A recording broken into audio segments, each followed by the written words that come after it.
Muhammad Imam Maliki. Pada kesempatan hari ini saya diberikan penugasan oleh dosen pengampu saya, yakni Dr. Nasrullah, untuk mempresentasikan ilmu tajwid atau tahsin dan ilmu tajwid, serta saya akan menjabarkan semampu saya dan sepemahaman saya. Yakni saya kira memang ilmu tajwid sendiri itu sudah diajarkan pada tingkat-tingkat madin, madrasah atau ke pondok-pondok, sehingga saya hanya menyampaikan sedikit atau ya kurang-kurangnya sedikit lah pembahasan yang saya sampaikan. Oke, langsung saja pada pembahasan. Baik, langsung saja pada pembahasan yang pertama, memahami qiraah sab'ah dan ahrus sab'ah. Qiraah sab'ah, pengertian yang telah kita ketahui bahwa qiraah atau bacaan ayat-ayat Al-Quran yang berlaku di negara Indonesia adalah qiraah yang diriwayatkan oleh Hafiz bin Sulaiman bin Mughirah dari Imam Asyim bin Abi Najud, yang bacaannya dapat disebut qiraah masyhurah, bacaan yang terkenal dan tersebar luas. Akan tetapi yang perlu kita ketahui bahwa selain qiraah yang diriwayatkan oleh Imam Hafiz, masih banyak lagi imam yang meriwayatkan bacaan-bacaan Al-Quran. Maksud dari qiraah sab'ah sebenarnya adalah qiraat yang diambil periwayatannya dari 7 orang imam qiraat yang telah diakui kepakarannya dalam bidang qiraat. 7 imam qiraat ini ditetapkan oleh seorang ahli qiraat yang bernama Abu Bakar bin Mujahid dalam kitabnya As-Sab'ah. Adapun varian qiraat yang bermacam-macam yang sudah ada sejak zaman Rasulullah SAW, salah satu sabda Rasulullah SAW yang menjelaskan hal tersebut, "Inna hadal Qur'ana unzila ala sab'ati ahrufi faqra'u ma tayasyara minhu." Sesungguhnya Al-Quran ini diturunkan dengan 7 huruf. Bacalah yang mudah bagi kalian. Sabda beliau yang menyebutkan 7 huruf memberikan informasi bahwa qiraat yang diajarkan oleh beliau, sebagaimana beliau menerima dari Allah Subhanahu wa Ta'ala melalui malaikat Jibril, tidaklah hanya dengan satu versi qiraat. Akan tetapi beberapa versi qiraat. Dalam hal ini para ulama berbeda pendapat dalam memahami makna sab'atul ahruf. Akan tetapi yang jelas makna dari sab'ati ahruf bukanlah qiraah sab'ah sebagaimana yang diklasifikasikan oleh Ibnu Mujahid, tetapi boleh jadi qiraah sab'ah adalah sebagian dari sab'ati ahruf. Hal ini dikarenakan istilah sab'ati ahruf sudah ada sejak masa Rasulullah SAW, sedangkan istilah qiraah sab'ah baru muncul pada awal abad ke-4 Hijriah. Nama-nama imam yang meriwayatkan qiraat sebagaimana klasifikasi yang dilakukan oleh Ibnu Mujahid, yang kemudian dikenal dengan qiraah sab'ah atau qiraah 7 imam. Yang pertama Imam Nafi bin Abi Nuaim, yang kedua Abu Ma'bad Abdullah bin Kasir, lalu yang ketiga Abu Amr Zaban bin Al-Ala Al-Bashri, lalu yang keempat Abu Imran Abdullah bin Amir Al-Dimiski, lalu yang kelima Abu Bakar Asyim bin Abi An-Najud Al-Kufi, lalu yang keenam Abu Imar Hamzah bin Hubaib Al-Ziyad Al-Kufi, lalu yang terakhir Abdullah Hasan Ali bin Hamzah bin Abdullah Al-Kisai. Selanjutnya masih berhubungan dengan pembahasan qiraah sab'ah dan qiraah syariah. Lalu qiraah syariah. Pada akhir abad ke-4 Hijriah, Ibnu Mujahid mengklasifikasikan 7 imam qiraat dalam kitabnya As-Sab'ah. Selanjutnya pada abad ke-8 Hijriah, Ibnu Al-Jazari setelah melakukan pengkajian mendalam dan penelitian menambahkan 3 imam qiraat, yakni Imam Abu Ja'far, Imam Ya'qub, dan Imam Khalaf Al-Ashir dalam kitabnya Al-Durrah Al-Mudiyah fi Al-Qiraat As-Salat. Kemudian ia menggabungkan 7 imam qiraat Dan 3 imam qiraat tersebut dalam kitabnya Al-Nasyir fi al-Qiraat Al-Asyir, sehingga jumlah imam qiraat menjadi 10. Inilah yang kemudian dikenal dengan qiraah asyarah. Adapun beberapa hal yang harus diperhatikan dalam membaca Al-Quran sesuai riwayat Imam Hafiz dari Imam Hashim. Imam Hashim membaca dengan sin pada ayat berikut, Allahu yaqbitu wa yabsutu wa ilaihi turja'un. Membaca dengan shad pada ayat berikutnya, lasta alaihim bimusaitir. Kesimpulan dari pembahasan ini, dalam ilmu qiraat ada beberapa istilah populer, yakni yang pertama qiraat, sebuah bacaan Al-Quran yang dinisbatkan kepada salah satu imam qiraat yang sanadnya bersambung sampai kepada Rasulullah SAW. Seorang guru yang salah satu ragam bacaan Al-Quran dinisbatkan kepadanya dinamakan qari atau imam. Lalu yang kedua, riwayat, sebuah bacaan Al-Quran yang dinisbatkan kepada orang yang mengambil salah satu ragam bacaan Al-Quran dari seorang imam, meski melalui wasithah seorang murid yang mengambil bacaan Al-Quran dari imam disebut rawi atau riwayat. Lalu yang terakhir atau thariqah, atau sebuah bacaan Al-Quran yang dinisbatkan kepada orang yang mengambil salah satu ragam bacaan Al-Quran dari seorang rawi. Seorang murid yang mengambil bacaan Al-Quran dari seorang rawi disebut thariq. Lalu pada pembahasan selanjutnya yakni biografi Imam Hashim dan rawinya atau Hafiz. Biografi Imam Hashim. Nama aslinya adalah Hashim bin Abi An-Najat, sedangkan nama kunyahnya, nama panggilannya Abu Bakar. Beliau seorang guru qiraah di kota Kufah. Beliau juga seorang tabi'in.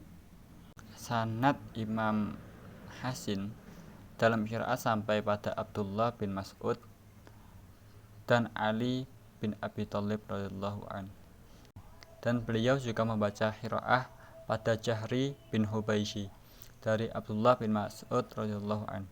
Ketika beliau membaca qiraah kepada ulama tersebut, maka secara tidak langsung beliau juga mengambil bacaan qiraah dari Abdullah bin Mas'ud dan juga qiraah Ali radhiyallahu anhu. Setelah beliau mengambil keterangan qiraah tersebut, kemudian beliau mengumpulkan dalam suatu qiraah berdasarkan sumber yang lebih kuat. Abdurrahman adalah seorang tabi'in yang terkenal. Banyak para imam meriwayatkan hadis darinya sebagaimana mereka meriwayatkan qiraah darinya. Imam Hashim membacakan Al-Quran pada Imam Hafiz dengan qiraah dari Ali bin Abi Thalib radhiyallahu anhu. Dan beliau juga membacakan Al-Quran pada Abu Bakar Asy'bah dengan qiraah dari Ibnu Mas'ud radhiyallahu anhu. Banyak para imam memuji pada Imam Hashim sehingga mereka memelihara serta membukukan qiraah beliau pada kitab Muqaddimah Qiraah Al-Mutawattirah. Beliau adalah seorang yang mempunyai suara yang indah dalam membaca Al-Quran, karena beliau memadukan antara fasih, tajwid, dan kerapian dalam membacanya. Dua orang perawi yang meriwayatkan dari Imam Hashim antara lain Abu Bakar bin Iyasy atau Syu'bah dan Imam Hafiz bin Sulaiman bin Mughirah. Kira-kira 95% kalangan para muslim di dunia saat ini membaca Al-Quran dengan qiraah Hashim dengan riwayat Imam Hafiz. Imam Hashim meninggal pada tahun 127 Hijriah. Lalu dilanjut biografi Imam Hafiz. Nama asli beliau adalah Hafiz bin Sulaiman Ad-Duri Al-Asyadi dari Qabilah Bani Asyad. Nama panggilannya Abu Amr. Beliau dilahirkan pada tahun 90 Hijriah, meninggal pada tahun 180 Hijriah. Imam Hafiz adalah anak angkat dari Imam Hashim. Sanad qiraah beliau dari Imam Hashim paling terkenal daripada sanad murid Imam Hashim lainnya. Beliau tinggal di Baghdad, kemudian membacakan qiraahnya di sana. Dan beliau juga membacakannya di Makkah. Beliau menggali sanad qiraah dari Imam Hashim langsung secara talaki dengan baik dan benar. Hal itu disaksikan oleh para ulama sehingga beliau dijadikan Imam Makkah pada waktu itu. Mereka menganggap Imam Hafiz sebagai seorang yang lebih dahulu membaca qiraah kepada Imam Asyim daripada Abu Bakar bin Iyas, seorang perawi lain dari Imam Asyim. Beliau, Imam Hafiz, juga paling banyak hafalannya dan kuat dalam penghafalan. Karena itulah riwayat beliau terkenal. Banyak para imam yang belajar qiraah padanya. Hal itu bukanlah hal yang aneh, karena beliau sangat terkenal memiliki kemampuan lebih dalam membaca Al-Quran secara fasih. Sekaligus beliau merupakan anak angkat dari Imam Asyim yang juga murid kesayangannya. Yahya bin Mu'in berkata, riwayat sahih yang diriwayatkan oleh Imam Hafiz bin Sulaiman adalah dari Imam Asyim. Maka riwayat Imam Hafiz terangkat sanadnya pada Imam Asyim bin Abi Najid bin Abdurrahman bin Habib As-Sulami dan Zur bin Hubaishi al-Asadi. Dari Utsman bin Affan, Ali bin Abi Thalib, Abdullah bin Mas'ud, Ubay bin Ka'ab, Zaid bin Sabit, yang mana keseluruhannya dari Nabi Muhammad SAW. Biografi Imam Ibnu Al-Jazari. Nama aslinya adalah Abul Khair Muhammad bin Ali bin Yusuf yang dikenal sebagai Ibnu Jazari. Ia dilahirkan di Damaskus pada tahun 57 Hijriah. Beliau telah hafal Al-Quran ketika berumur 14 tahun dan juga baik dalam kefasihan membaca Al-Quran. Beliau juga mempelajari hadis di samping juga belajar qiraah al-asyrah. Imam Ibnu Jazari mendirikan sekolah di Damaskus yang diberi nama Darul Quran Al-Karim. Beliau mulai mengajar Al-Quran di Mas'ud, kota Damaskus. Di sana beliau dinobatkan sebagai qadhi pada tahun 793 Hijriah. Lalu beliau pindah ke Sirah di Iran bernama Timur Leng pada tahun 205 Hijriah. Imam Ibnu Jazari telah menghasilkan banyak karangan tentang ilmu yang berbeda-beda. Di antaranya yang terkenal adalah An-Nas fi al-Qiraat al-Asyrah. Beliau juga menyusun syair atau nadam tentang qiraah al-Asyrah yang diberi nama Thayyibatun an-Nasyri. Beliau juga menyusun syair atau nadam tentang ilmu tajwid yang diberi nama Al-Muqaddimah Qiyamah Yahjimu ala Qara'il Al-Qur'an Ya'malah. Para ahli di bidang ini sangat banyak. Adapun sebagian ulama yang mensyarahi kitab tersebut di antaranya adalah Syekh Al-Islam Al-Zakaria Al-Ansari. Kemudian syarah kitab tersebut dimurajaah oleh Al-Muqri' Syekh Abu Hasan Muhyiddin Al-Qurdi. Beliau wafat di Syirah tahun 833 Hijriah. Lalu pada pembahasan selanjutnya pembahasan ketiga mengenal ilmu tajwid. Ketika Islam berkembang di berbagai daerah yang kebanyakan tidak mengetahui bahasa Arab dan juga banyak kaum yang lidah mereka tidak fasih ketika membaca huruf Al-Quran disebabkan mereka tidak berbicara dengan bahasa Al-Quran, maka dari situlah para ulama muslim khawatir jika terjadi perubahan dan pembelokan dalam pembacaan Al-Quran. Sebagai tindak lanjut atas kekhawatiran mereka, maka sebagian para ulama meletakkan usul atau dasar-dasar dan kaidah-kaidah tajwid yang menghimpun tentang pengesahan bacaan Al-Quran untuk generasi akan datang. Dalam penyusunan kaidah tajwid ini, para ulama tidak menyusun menurut pemikiran mereka masing-masing atau secara individu.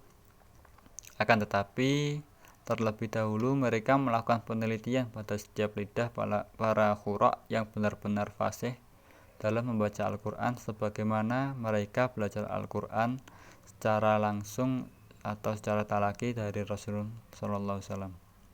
Tindakan ini menyerupai tindakan para ulama ahli nahwu dahulu ketika mendengar kalam Arab kemudian mereka menulis dan menetapkan kaidah bahasa Arab dan i'rabnya.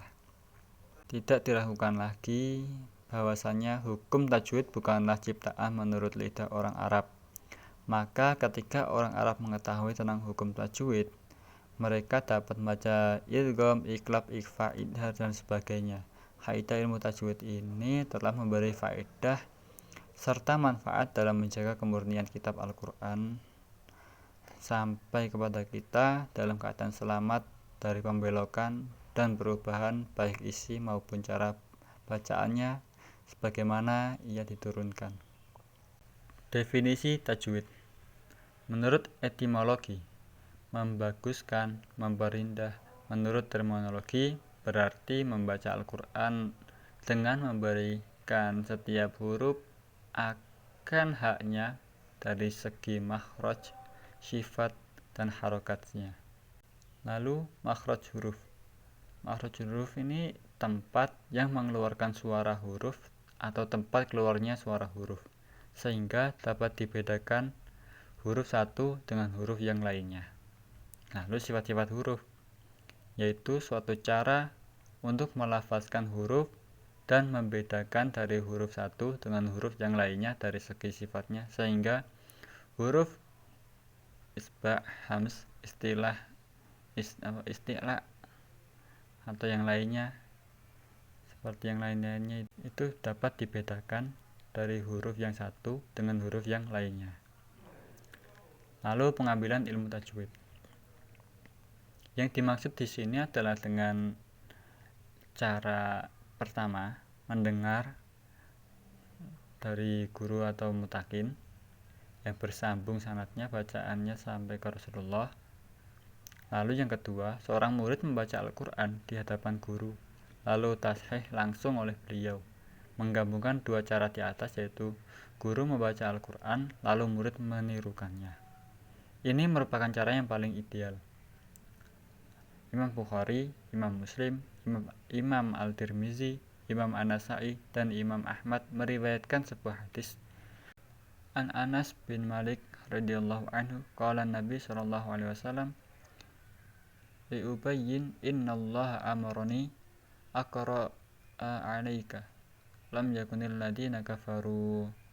Nabi sallallahu alaihi wasallam bersabda kepada Ubay, sesungguhnya Allah subhanahu wa ta'ala memerintahkan kepadaku untuk membacakan surat Al-Bayyinah.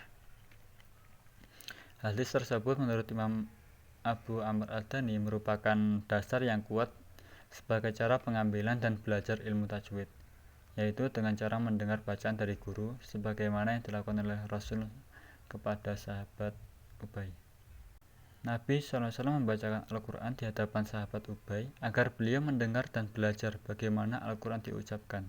Ini adalah sunnah dalam belajar membaca Al-Quran. Lalu pada poin selanjutnya, peletakan dasar ilmu tajwid. Peletakan dasar pondasi ilmu tajwid atau prakteknya adalah Rasulullah SAW ketika kepada beliaulah Al-Quran diturunkan beserta kaidah dan ilmu tajwidnya yang diterima secara talaki dari malaikat Jibril alaihissalam. Demikian juga yang dilakukan oleh sahabat dengan bertalaki kepada Rasul SAW, dan generasi tabi'in bertalaki kepada sahabat sampai generasi seterusnya hingga saat ini, sehingga bacaan Al-Quran secara mutawatir bersambung pada Rasulullah SAW. Maka dari kesimpulan pembahasan ini, secara garis besarnya, seseorang yang belajar ilmu tajwid itu hukumnya fardu kifayah, sedangkan mempraktekkan ilmu tajwid ketika membaca Al-Quran adalah fardu ain. Langsung saja kita akan melompat pada bab selanjutnya, yakni pada bab hal-hal yang membantu dalam menghafalkan Al-Quran. Yang pertama, terus-menerus dalam menghafal tidak berputus asa dan memotivasi diri. Lalu yang kedua, menjauhkan diri dari maksiat, meminta ampun setelah melakukan maksiat, bersedekah sesuatu agar memudahkan untuk mensucikan hati dan ingatan. Lalu membaca takbir. Disunahkan bagi pembaca hendaknya membaca surat Al-Fatihah, lalu membaca surat Al-Baqarah sampai wa ulaika humul muflihun. Dari Ibnu Abbas bahwa ada seorang bertanya, ya Rasulullah, perbuatan apa yang paling utama? Nabi SAW menjawab, al-hal al-murtahil, Dia bertanya lagi, "Ya Rasulullah, apa itu al-halal al-mutahhir itu?" Beliau menjawab, seorang yang sudah selesai membaca Al-Quran dari mulai awal sampai akhir lalu membacanya, setiap kali ia selesai ia akan lanjutkan mulai dari awal lagi. Saya undur pamit. Wassalamualaikum warahmatullahi wabarakatuh. Game over.